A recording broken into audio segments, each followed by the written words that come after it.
casa para que eu pudesse vir aqui nesse dia que para mim é tão notável, né? Hoje, 16 de julho, dia do nascimento aí de Clara de Assis, que dá nome à casa.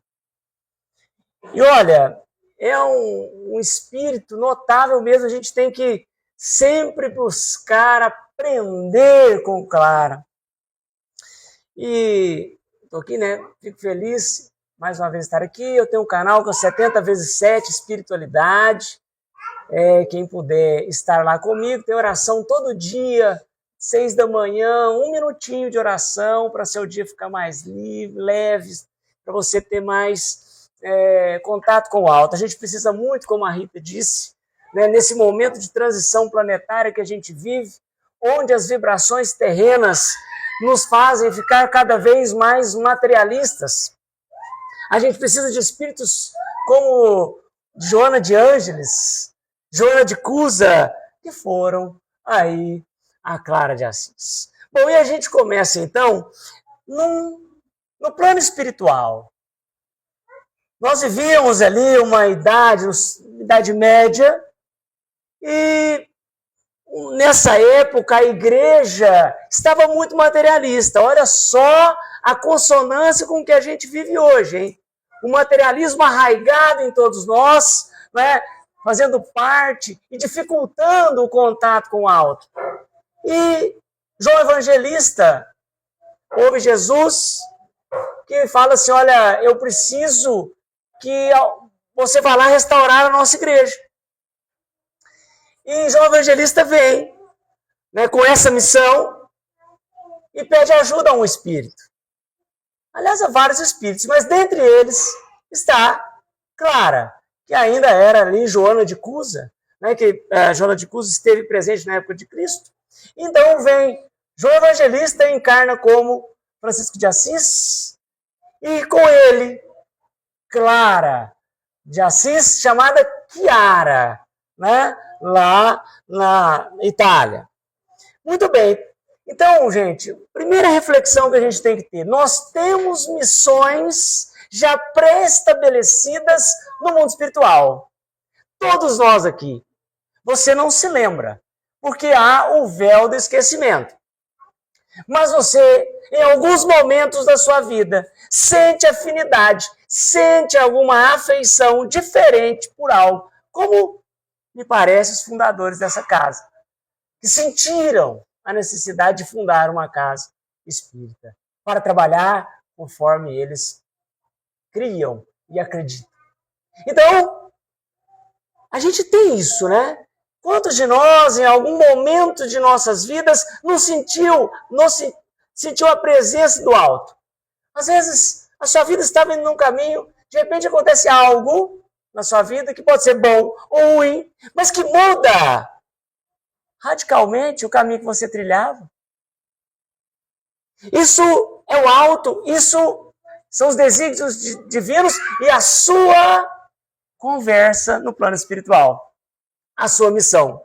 Portanto, nós devemos ficar atentos com esses chamados pequenos que a gente tem. Como vocês sabem, estava falando para elas, eu faço psicologia. Estou me formando, sou da área jurídica, agora, depois de alguns anos, resolvi fazer faculdade. Me formo ano que vem. Eu entrei aqui e me deparo com um departamento, minha professora de psicologia, hein, Clay? Agora que estou te vendo. Um departamento de psicologia, olha, são chamados. É isso que eu chamo de chamados, que mudam ali o curso da história da gente. Então, quando Clara de Assis e o Francisco de Assis vêm, eu estou enquadrado, a Itália, eles vêm com esse desígnio, obviamente esquecidos pelo véu de esquecimento. E chegam aqui, né? Francisco, de uma família abastada, tinha tudo que precisava, material. O pai era um vendedor de tecidos muito bem sucedido. Francisco queria inicialmente ser um soldado, um cavaleiro, né? E tentou, mas sem muito êxito, né? Era dado às festas. e não encontrava o seu objetivo. Um vazio se fazia dentro de Francisco. Quantos de nós não estamos com esse vazio? Grandes momentos aí de nossas vidas se deparam com esse vazio. Como preencher esse vazio? Questões psicológicas estão envolvidas nesse vazio. Gente, eu não sei para que eu vim aqui. Eu não sei, eu estou me sentindo tão vazio. E aí vem depressões, ansiedades, por conta desse vazio que aparece já em tenra idade. Então é hora, e essa conversa aqui, eu vou sempre buscar trazer Clara de Assis e Francisco de Assis para a nossa atualidade, para não ficar... A Rita falou que já contou essa história aqui algumas vezes, então eu vou trazer atualidades aqui. Hoje a gente padece de muitas ansiedades, depressões, déficit de atenção, situações que estão envolvidas com esse vazio. Então talvez seja o momento de você falar assim, como preencher esse vazio? E isso não é fácil, hein? Não é fácil, mas você pode começar com o Evangelho. A leitura do Evangelho. A leitura de uma palavra amiga. A abertura a esmo daquele Evangelho que pode te colocar num caminho de ajuda. Então Francisco estava nesse vazio. Francisco de Assis estava nesse vazio existencial, porque ele tinha uma missão, só não a tinha identificado. Foi então, que Francisco, já desolado, ele encontra uma igrejinha. A igrejinha de São Damião. Isso tudo que eu estou tirando saiu de um livro de Miramês, chama Francisco de Assis. Quem não leu, leia. Um livro que está entre os melhores que eu já li. João Nunes Maia, que psicografou. Então, muito bom. Então ele chega nessa igrejinha, uma igrejinha já muito depauperada, caindo aos pedaços, vamos assim dizer, mas ali tinha um crucifixo muito bonito. E se você puxar na internet, o crucifixo que estava nessa igrejinha, que era a igrejinha de São Damião, é um crucifixo cujos olhos de Jesus estão abertos. Muitas vezes, quando há rosto no crucifixo, os olhos estão fechados. E ali, os olhos estão abertos. E Francisco, então, muito desolado com a sua situação, com esse vazio existencial, faz uma oração, Faz uma oração a Jesus, que eu colei aqui, porque não ia decorar, mas eu coloquei aqui para que você possa refletir comigo. Ó glorioso Deus Altíssimo, iluminai as trevas do meu coração. Pessoal, a gente sabe que o psicológico está na mente, mas não necessariamente a mente é o cérebro. Tanto é que quando você fala alguma coisa, que alguém te acusa de alguma coisa, você fala, você aponta para o seu coração. Se eu falar assim, você está feliz, você está triste, onde dói? Dói aqui ou aqui? Aqui. Porque ali é o cerne do nosso espírito. Não é apenas uma bomba que bombeia sangue. Ali está o cerne. Então ele diz, olha, iluminai as trevas do meu coração. O coração estava esvaziado e escuro. Imagine você, com esse vazio que está em você, olhando para Jesus nos olhos dele, porque os olhos estavam abertos, e num átimo de desespero, dizendo assim, iluminai essa escuridão que está em mim. Imagina isso. As orações de Santa Clara são orações assim, de coração, de Francisco de Assis, são assim, assemelham-se às orações da mãe. Segundo Francisco Cândido Xavier, arrebentam as portas do céu. Uma mãe que ora arrebenta as portas do céu. E por que a mãe que ora arrebenta as portas do céu? Porque ela faz de toda a sua alma, ela faz de todo o seu coração. E você tem orado assim? Ou você tem apenas feito uma decoreba? Aquela oração que você faz ali, mas pensando no que vai cozinhar para o almoço. Ou que está atrasada para o trabalho. Como você tem orado? Talvez, mais do que palavras bonitas, a oração seja a de coração. Como Francisco está fazendo aqui. Experimenta orar de coração. Parece banal e óbvio que eu estou falando aqui, mas experimenta. A gente muitos de nós deixam para orar quando vai dormir, né? E aí começa lá, Senhor. Acabou, né? A oração só fica no Senhor, né? Porque você dorme, porque hoje, cada dia que passa, nós estamos dormindo mais tarde. Amém, já foi. Cumpri mais a última obrigação do dia. Quer dizer, não é de coração, é por obrigação. Então, vamos a partir de hoje tentar orar, mesmo que seja rapidinho, mas de coração. Senhor, eu estou cansado. Obrigado por tudo. Amém. Mas de coração. Tá? Concedei-me uma fé verdadeira, uma esperança firme e um amor perfeito. O que você está falando aí? É o Francisco de Assis olhando para Jesus crucifixo, numa igrejinha toda depauperada e dizendo, olha, me dá uma fé, me dá algo para me agarrar. Dai-me, Senhor, o reto sentir e conhecer, a fim de que possa cumprir o sagrado encargo que verdade acabais de dar-me. Amém. E ele então reza com todo fervor. Existe um filme, tá, gente, que mostra isso bem. Vocês já devem ter assistido. E aí, Jesus fala com ele. Francisco, reconstrua a minha igreja. Francisco, reconstrua a minha igreja. Francisco ouve aquilo e aquele vazio parece que começa a arrefecer, começa a diminuir. E ele disse, olha, essa é a minha missão, este é o caminho que eu devo seguir. Num primeiro momento, Francisco entende que é para reconstruir aquela igreja. Aquela igreja.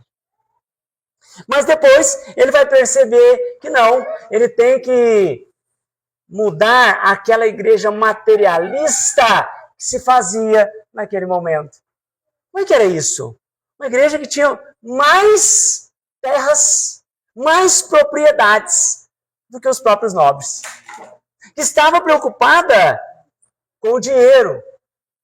Então, Jesus queria reformar isso. Foi por isso que Francisco vem pregar a pobreza e a humildade. E Clara nasce também numa família abastada.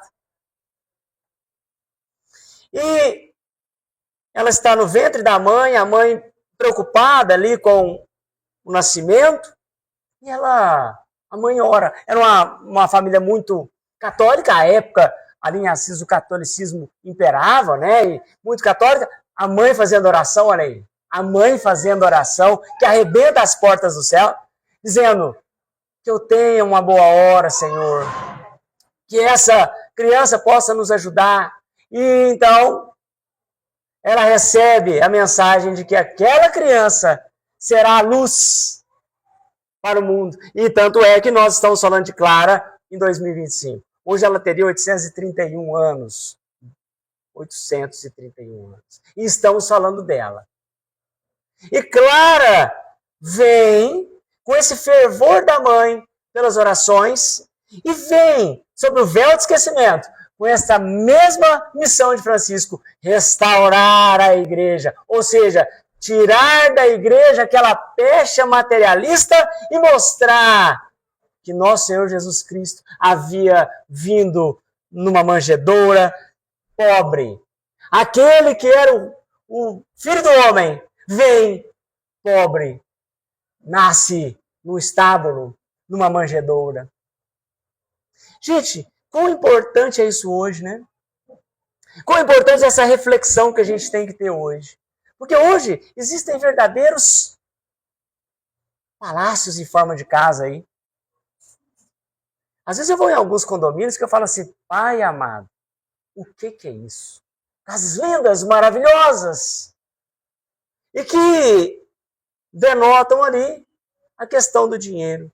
Espero eu que essas casas estejam também com a questão transcendente, com a questão de ligação com o alto, tal qual elas se apresentam na matéria física. Senão, que nós saibamos que chegue até essas casas essa luz de Santa Clara. Santa Clara, então, ilumina para nós. Ela traz uma janela, junto com Francisco, de que a que vale nesta terra é a pobreza, a humildade e a caridade. Todos adjetivos muito esquecidos. Porque estamos numa vibração baixa, humilde, caridoso, pobre. Não é? Certa feita eu vi numa rede social a mãe dizendo para o menino assim, nós estamos pobres, nós estamos pobres. Não sei se vocês viram isso, me começa a chorar, sou pobre. Porque a pobreza, hoje em dia, denota um fracasso. Né? A falta de poder econômico. Sendo que a pobreza é o que te fará rei no plano espiritual. Olha, ser rico hoje em dia é uma missão muito mais pesada do que ser pobre. Porque quanto mais lhe é dado, o quê? Mais lhe será cobrado. Não é? Então vamos refletir, hein? Ah, eu sou rico, eu tenho uma boa condição. Está fazendo caridade? O que é a caridade? Benevolência, indulgência e perdão. Fala caridade, o povo vai dar as coisas. Ah, eu sou rico, eu dou lá tantos R$1.000. Nem sei para onde é. Não. É isso, mas não é só, né? Isso é um item. Agora, estou com frio. Nossa, tem um irmão que está necessitado ali. Eu tenho outras roupas na minha casa, mas tá frio hoje. Pô, mas o irmão está sem camisa. Aqui, ó. Não vou pensar duas vezes. Não é pegar algo velho, juntar numa mala e entregar. E não saber nem para quem vai. O bom, se fazer caridade, é você estar presente naquele momento. Eu gosto, sabe, de trazer as pessoas, que o importante é você olhar no olho de alguém. Não é o que você dá, mas é o bom dia que você dá. Quantos de nós não passa por aqueles indigentes, irmãos descamisados, e sequer os vê? Sendo que não precisa você dar dinheiro. Fala, bom dia, irmão, qual é o seu nome? Eu passei a fazer isso, pessoal. As pessoas se assustam. Bom dia. Qual é o seu nome? O meu? Tipo assim, o meu? Você está perguntando para quem? Para mim? Quer dizer, isso é a demonstração máxima da invisibilidade humana. A gente acostumou-se com isso. Né? Às vezes você está no sinaleiro, né? Você está vindo. Você está lá, acabou de comprar um lanche. Aí você vê os meninos descamisados no sinaleiro, você fala, nossa, pai amado, se eu parar, a minha espiritualidade vai fazer o que comigo? O que você faz? Anda mais devagar para o sinal abrir. Abre, porque eu passo, não tem dívida. Abriu, não podia parar. Não é assim? Então, amigos, irmãos, o que eu quero de vocês é, onde está Clara dentro de vocês? Onde está Francisco dentro de vocês? É isso que eu quero chamar-lhes a atenção. Você tem visto o próximo? Como é que você ama a Deus se você não ama o próximo? Você tem amado o próximo? Não é só de falar que não. Amar o próximo como a si mesmo. E a Deus sobre todas as coisas. Como você tem amado o próximo? Você é uma pessoa boa? Aí muitos falam assim, você faz o bem? Faço. O que você faz de bom? Ué, eu não faço mal para ninguém. Peraí. Não fazer o mal para ninguém é uma obrigação de todos nós. O que você faz ativamente de bom? Não precisa falar, só pensa aí. Porque lá no plano espiritual, vai abrir uma tela assim, ó. E aí você vai estar lá, o divino amigo, o espírito de luz, vai falar assim, bom, vamos ver o que você fez aí lá de bom e o que você fez de ruim. Vamos abrir aqui? Olha, ó, até tocou. Vai ter mais coisa boa ou mais coisa ruim? Vai ter mais orgulho, vaidade, inveja, falta de perdão? Ou vai ter mais caridade, indulgência e perdão lá? Nossa, vai ficar complicado, vou ter pouca coisa boa. Opa, tá na hora de fazer. Francisco começou mais pra frente. E ele viveu 45 anos, hein? Quantos de nós já ultrapassou? Dá tempo. Dá tempo. Dá tempo. Então, pô, às vezes, essa palestra, para você falar assim, realmente, ajude o próximo. Chico Xavier dizia, quando você ajuda o próximo, ajuda a secar a lágrima do próximo, você não tem tempo de pensar muito no seu sofrimento. Vamos ser melhores, vamos ser pessoas boas. Você olha um Francisco de Assis, uma Clara de Assis, são exemplos. Clara fala isso do princípio do espelho. Conhece o princípio do espelho? O espelho é Jesus. Você tem que chegar o momento da sua evolução, que você vai olhar no espelho e você não vai se ver. Você vai ver Jesus. Nó! Você vai refletir Jesus. Vai.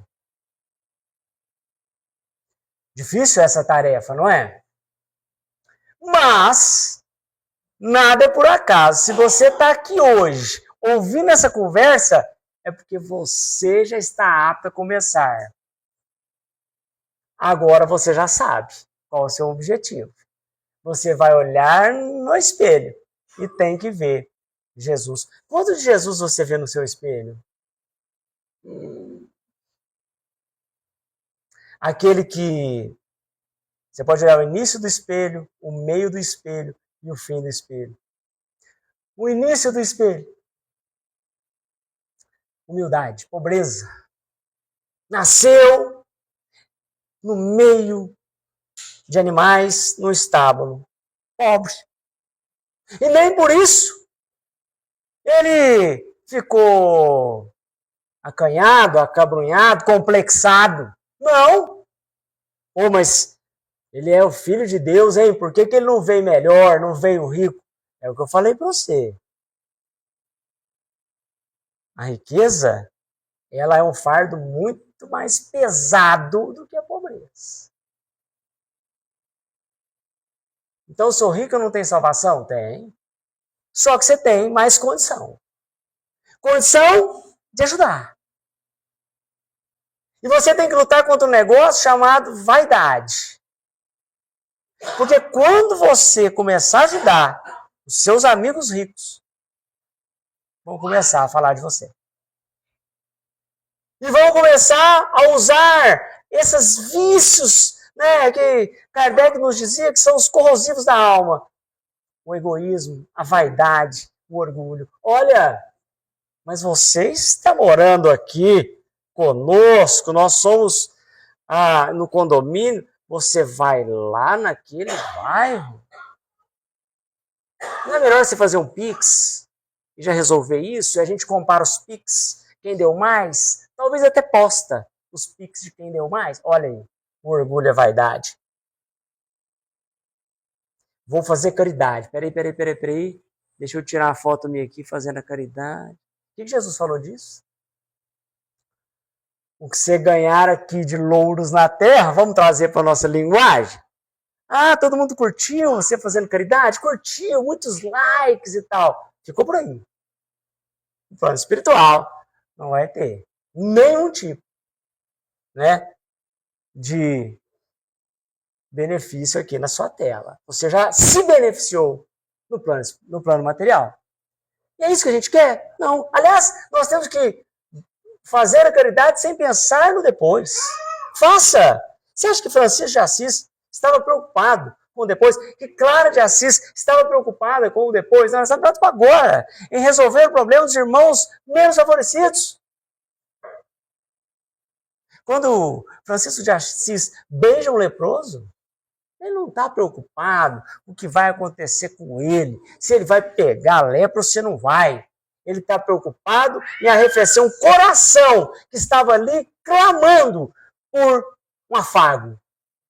E quantos de nossos irmãos não estão clamando por um afago, talvez muito próximo de você, e que você, por estar nesse mundo materialista, não vê? Passemos a observar esses irmãos que nos rodeiam. Quais são as dificuldades emocionais, sentimentais, de uma palavra? Estou falando de uma palavra, de um bom dia, de uma energia positiva. Ah, mas esse aí... Porque aí, pessoal, o que acontece muito com a gente? Nós também caímos num problema, julgar os outros. Nós viramos verdadeiros julgadores na hora de fazer caridade. Você olha para um na rua, você fala assim, não, mas esse aí consegue trabalhar. Está julgando, né? Eu vou dar para um outro ali, que na minha concepção, ele é mais necessitado. A gente faz julgamentos. E talvez aquele que apareceu para você, e que foi aquele que você achou que pudesse trabalhar, era aquele que você precisava ajudar. Então, não julgueis para não serdes julgados. E hoje a gente julga muito. No mundo de redes sociais, o que a gente mais faz é julgar. Nossa, tem gente que olha até o fundo da foto para ver onde a pessoa está. E aí você julga e depois acha ruim de ser julgado. Aí vem os filtros. Ah, eu vou colocar um filtro. Ah, porque a pessoa vai achar assim de mim. Não poste a sua felicidade. Já pensou nisso? Muitos casais que ficam postando direto na rede social, você pode ver que depois separa. Porque ficam postando um negócio que é irreal para ser julgado pelas pessoas erradamente. Não dê isso, tá? Então, quando Clara olha para o espelho e fala, olha, eu preciso ver Jesus, pobreza no primeiro momento, ali no primeiro momento do espelho, então nós temos que nos dar a isso. Nos dar às pessoas mais necessitadas, nos doar. Vem cá fazer a sopa aqui, gente. Vem cá ajudar. Sabe? Tem um monte, aqui é uma casa, está precisando de um monte de amparo, de auxílio. Doa um pouco. Doa um pouco. Porque a gente pede muito. Pede muito. O que Francisco e Clara também nos mostra? Clara, chega um momento que ela fala, não dá para eu viver com essa família aqui abastada. O meu negócio, eu ouvi falar de um rapaz que também é abastado e que largou tudo pela pobreza e que largou tudo por Jesus. Eu quero, olha só, ela se lembrando, mesmo que vagamente, do plano espiritual, dizendo, olha, é isso que eu quero para mim. Ou seja, os espíritos estão se comunicando. A gente sabe que essa comunicação se dá até por sonhos no plano espiritual. E ela então, naquela ânsia de sair dali, procura Frei Guido, que é um padre ali que tem o contato de Francisco de Assis. Ele chega junto com Clara, fazem ali uma conversa e o Frei consegue uma missa e no dia de Domingo de Ramos entrega para Clara um ramo. Clara chora muito porque é o momento que é tocada pelaquela lembrança lá do plano espiritual que eu comecei a falar com vocês. Olha, vocês têm que reformar a minha igreja. Era tocada então da descoberta dessa missão. Vê naquele momento a senha para poder sair de casa. Porque ali, na casa dela, era muito conservador. O pai, obviamente, não ia querer que ela fosse juntar aos franciscanos. E ela, então, foge. Foge por uma porta pesadíssima. Gente, uma porta pesadíssima. Uma porta que era para, naquele momento, naquela época, para escapar de alguma coisa. Tinha pedras, ela abre ferrolhos pesadíssimos. E abre aquela porta numa ajuda espiritual, não tem outra saída. E ela então sai dali e entrega-se à pobreza, descobriu sua missão. Me vem agora, Paulo de Tarso. Quando também deixa de ser Saulo e é tocado por Jesus na sua missão, às portas de Damasco, vê Jesus, que já era desencarnado, né? Cai cego. E cego pergunta, o que queres? Jesus fala, siga a porta de Damasco. Não falou o que é. Mas ele encontra a sua missão, assim como Clara encontrou a sua missão junto a Francisco. Onde está a sua missão, irmão, irmã? Cadê a tua missão? Onde está? Onde está? Talvez esse vazio no teu coração seja a ânsia por encontrar essa conversa que você teve no plano espiritual. E nada mais interessante do que estar aqui conosco. Estar aqui conosco, porque se você não acha por si só alguma centelha vai aparecer para você. O Francisco, toda vez que tinha alguma dúvida, abria o Evangelho. E Francisco, então, vai reconstruir aquela igreja. Clara foge e vai encontrar com Francisco. Ali ele vai cortar os cabelos de Clara. Aí ela se torna parte da igreja. E aí, como ali o poder eclesiástico era... Uma vez no poder eclesiástico, não tinha mais essa ação sobre a família dela não poderia mais fazer nada. Clara vai ser a primeira mulher da ordem franciscana. E aí ela funda a Ordem das Clarissas. Que será, olha só, não há coincidências, na igrejinha de São Damião, que Francisco construíra. E olha, que nada é fácil, nem para eles. Eles começaram a bater ideologicamente numa igreja que ostentava patrimônio. E eles vinham numa corrente antagônica, dizendo, olha, aqui para nós não é patrimônio. O que Francisco fez no meio da rua, quando seu pai aparece lá, ele se despe, tira toda a roupa e entrega para o pai, dizendo, olha, agora eu não faço mais parte da família, eu faço parte da minha igreja, assim como Clara. Olha só, gente.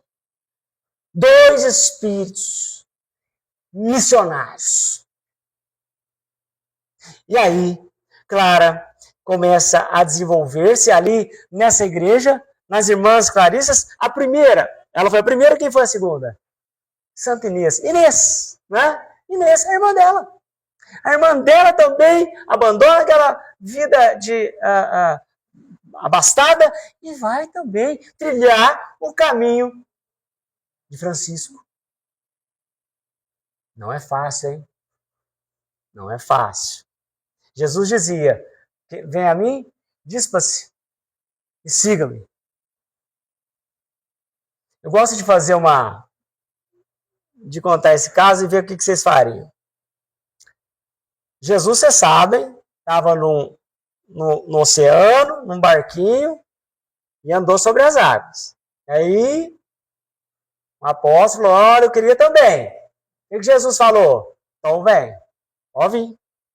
Eu te pergunto, você está lá no oceano, 8.000 metros de profundidade. Se Jesus estiver no barquinho e falar assim, pode vir, vem, pode andar sobre as águas aqui. Vem cá comigo, você vai dar uns 10 passos. Não precisa responder, não. Pensa com você iria? Se você não sabe nadar? Nada é por acaso. Né? Aí, ó. Talvez, hein? Ele iria. Mas o que eu quero trazer para você é, quando Jesus fala, dispa-se, não é simples. Despimos-nos dos nossos patrimônios. Não é simples.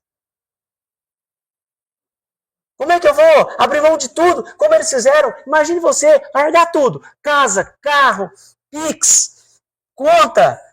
Larga tudo. E vai cuidar dos pobres. Estamos muito amarrados nesse patrimônio, não estamos não? Pois eu vou te falar uma coisa. Quando você desencarna, acontece isso ou não acontece? Você não leva nada. Não leva um penduricado, nada. Vai tudo ficar. Você vai, como o Divaldo disse, nu. Vai embora. Você está preparado para isso? Ou você vai ser aquele espírito que vai ficar aqui agarrado no carro seu, nas fazendas? Cadê o espírito? Ele está lá na fazenda, porque ele não vai embora, que é dele. E aí, vai chegar uma hora que você vai ter que resignar e falar assim, vai ter que falar assim, realmente, foi meu. Isso aqui não é mais. Foi. Aí você vai conseguir ir embora. Então, vamos começar a exercitar isso, porque não é fácil, gente. Eu lembro daquele filme, Os Outros, né? Lembram dele? Eu vou dar spoiler porque tem mais de 16 anos, né? Esse filme aí. Uma família que estava numa casa, a mãe e os filhinhos, toda vez na casa estava assombrada. A casa estava assombrada, a casa assombrada, porque entra um povo aqui e nós temos que dar um jeito de fechar as janelas, né? E a gente passa o filme inteiro assim, nossa senhora, o que está acontecendo com essa família? No final do filme, a família que está desencarnada, as pessoas vivas estão entrando ali para poder comprar a casa. Só que elas estão ali achando que a casa é delas, fechando tudo quanto é janela, fazendo barulho para aqueles encarnados não comprarem a casa. São espíritos que ficaram presos no seu patrimônio. Será que você será um desses? Reflita comigo. É difícil? É. Pô, mas é uma vida de luta. É. Mas a vida vai chegar ao fim e você vai embora. E tem que estar desapegado, hein? O desapego é muito importante. Então, Clara de Assis, no primeiro momento, olha para o espelho e fala, Jesus, no primeiro momento, me fala sobre pobreza. No segundo momento, fala sobre humildade. Você é humilde? Você tem sido aquela pessoa, e aí entra nessa questão do desapego, você fala que você tem alguma coisa? Se eu te perguntar quem você é, quem é você? Uns vão falar assim, eu sou advogado, eu sou médico. Não, eu não estou perguntando a profissão que lhe dá patrimônio. Eu quero saber quem você é. Quem é você? Essa é uma pergunta que nos causa uma dificuldade enorme de responder. Quem é você? Aí você vai falar, eu sou uma pessoa feliz, eu sou uma pessoa triste. Você vai começar a olhar para si mesmo. E rapidamente, eu te asseguro, o seu cérebro vai dar um jeito, a sua mente vai dar um jeito de mudar essa sua resposta para que você mude a atenção para outra coisa. Porque a gente não tem muito o que responder sobre o que somos nós. Acho que nós devemos cultuar a humildade. Eu estou lembrando de uma passagem do Haroldo Dutra, que ele conta que Gandhi estava naquela luta com os romanos e a igreja, né, a Roma estava lá na Índia e tal, e Gandhi é um cara muito pacífico. Ele fez a sua revolução pacífica e ele estava ali andando, fazendo a caminhada pacífica e um romano veio e lhe deu um soco no rosto. Gandhi então caiu, porque o Gandhi, fraquinho, magrinho, um soldado romano portentoso, deu um soco no rosto de Gandhi e Gandhi caiu. Gandhi se levantou, ele foi lá e deu outro soco no rosto de Gandhi. Gandhi caiu de novo e se levantou. Veja, a ira não veio nele, hein? Hoje, se você bate a cabeça no carro, hoje você bate no carro. Você bate a cabeça em alguma coisa, você fica, né? E aí? Quando ele levantou, o soldado falou assim, quero saber quem te ensinou a ser tão covarde. E Gandhi respondeu, o mesmo homem que está no seu crucifixo aí. Ou seja, Jesus, a receita de Jesus não é de covardia, é de não beligerância, é de humildade. Dê uma face, mostre a outra. Até que ponto nós não somos criados já para não ser humildes?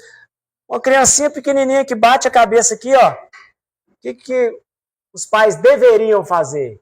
Olha, você tem que prestar atenção. Como é que hoje se fala? Mesa boba.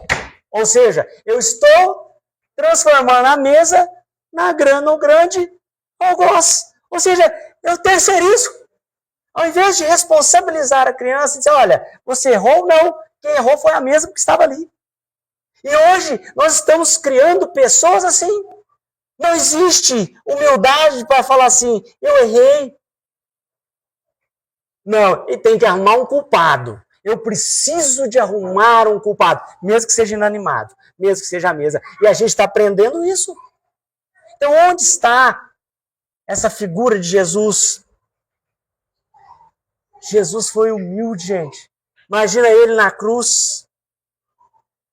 Jesus na cruz estava com a coroa de espinhos, o povo dizendo, olha aí o rei dos judeus, olha aí o filho de Deus, carregando aquela cruz, o povo cuspindo nele, os amigos dele tinham ido embora, quem estava ali era a mãe, né?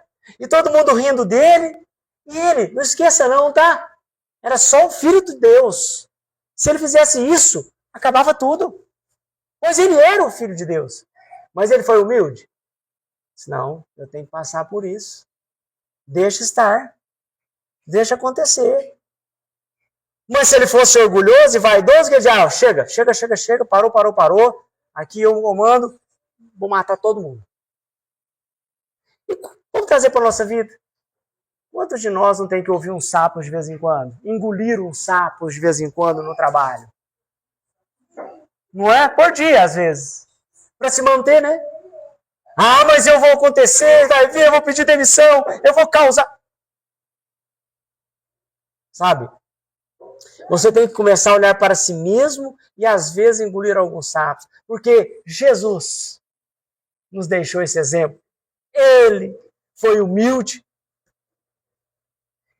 E olhando para esse espelho, Jesus, Joana, que é Clara veio depois como Joana de Ângeles, Clara fala que no fim nós temos que perdoar.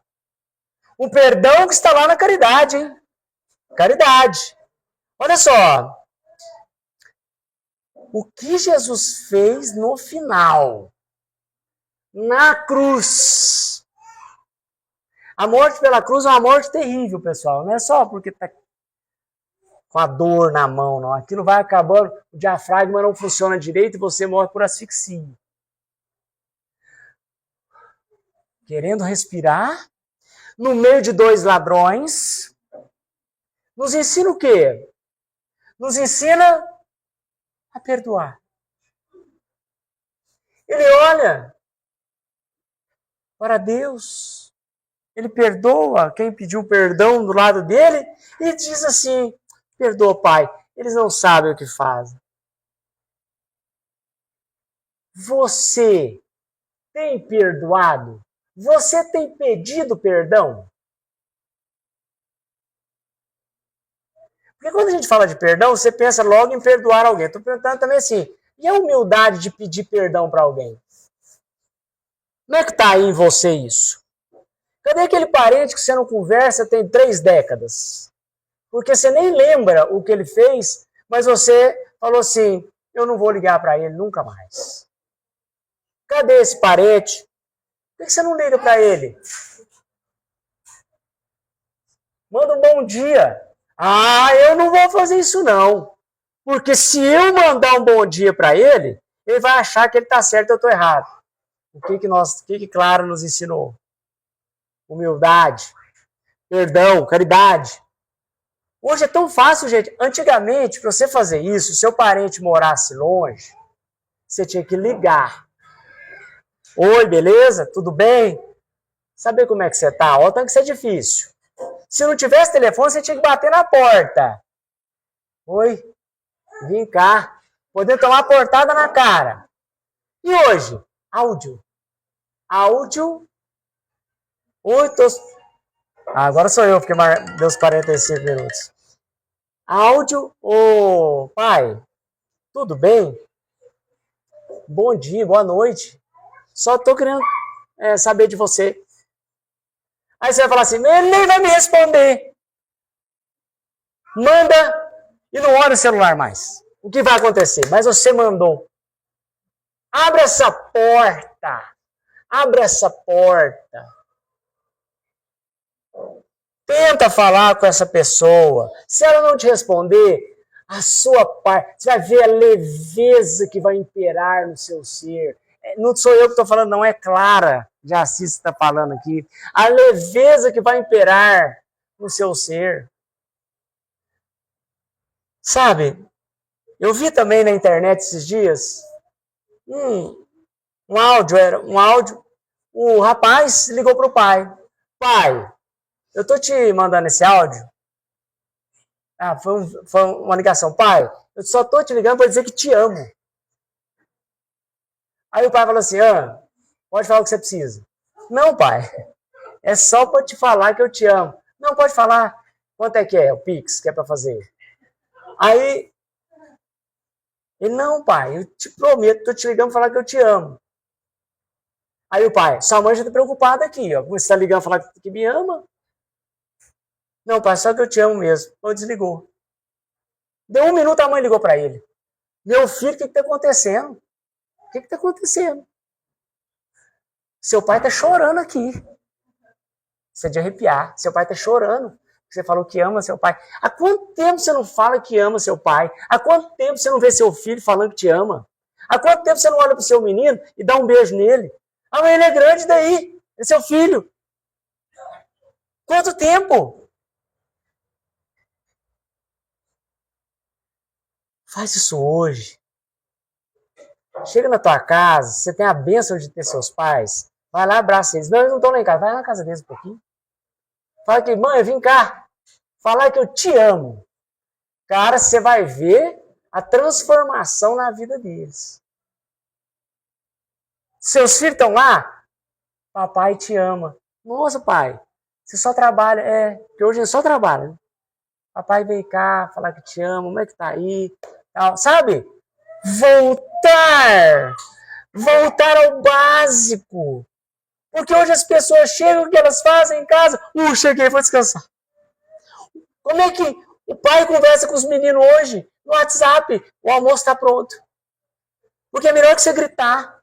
Você grita pro menino, hoje ele não te ouve, porque ele tá aqui, né? Manda um zap, fulano, a janta. Aí ele vem. A gente fica só nisso.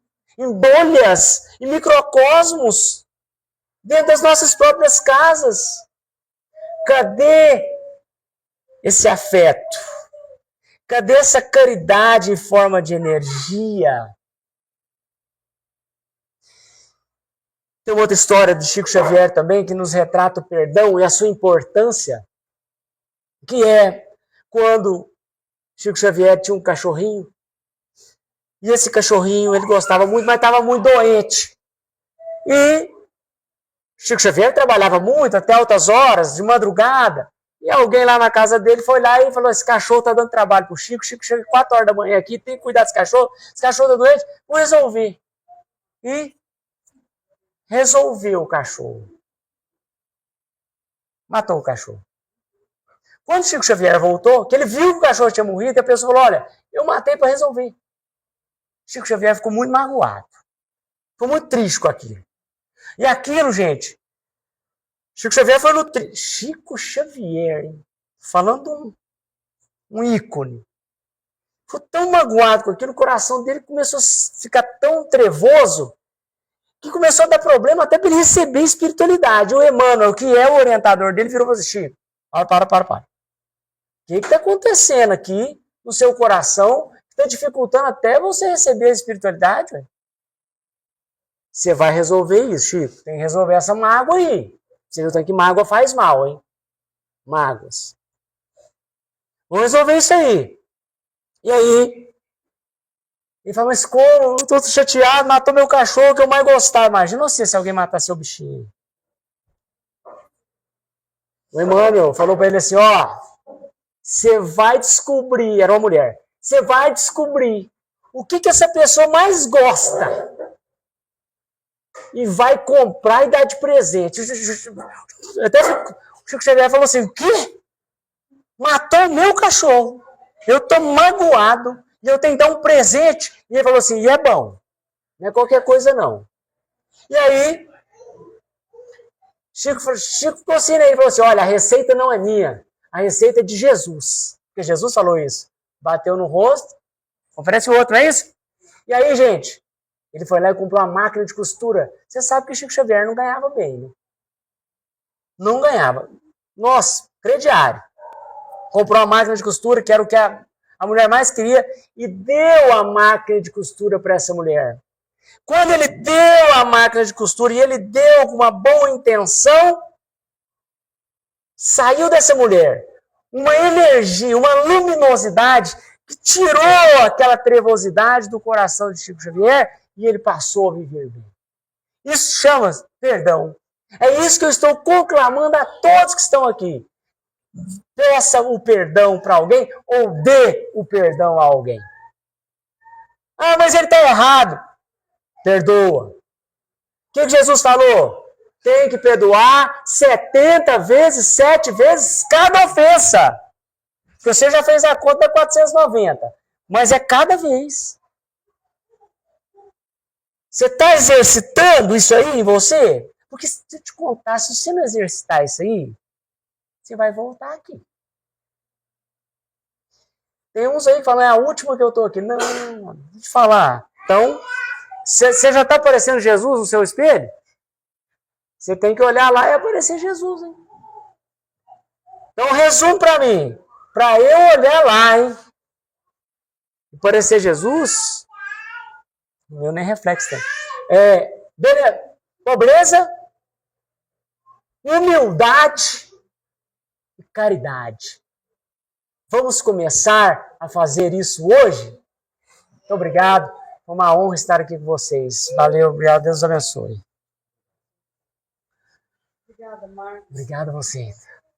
Gente, a história de Clara de Assis na nossa casa é fantástica. Eu trabalhei com uma mentora durante 27 anos. O nome dela é Helena. E quando ela partiu para outro planeta, ela veio, desligou-se de mim. Eu não ia trabalhar mais comigo, porque ela estava sendo convidada pela espiritualidade para fazer parte da colônia de Francisco de Assis numa outra dimensão. Quando nós viemos fazer essa casa há um ano, quantos meses? Fevereiro, março, janeiro, né? E nós estávamos escolhendo um nome para a casa. A casa antiga era... Esqueci o nome da casa. Eu estou esquecendo, não estou com Alzheimer. Aí, um dos membros do grupo disse assim, por que não Clara de Assis? Clara de Assis? Clara de Assis. Aí ficou Clara de Assis.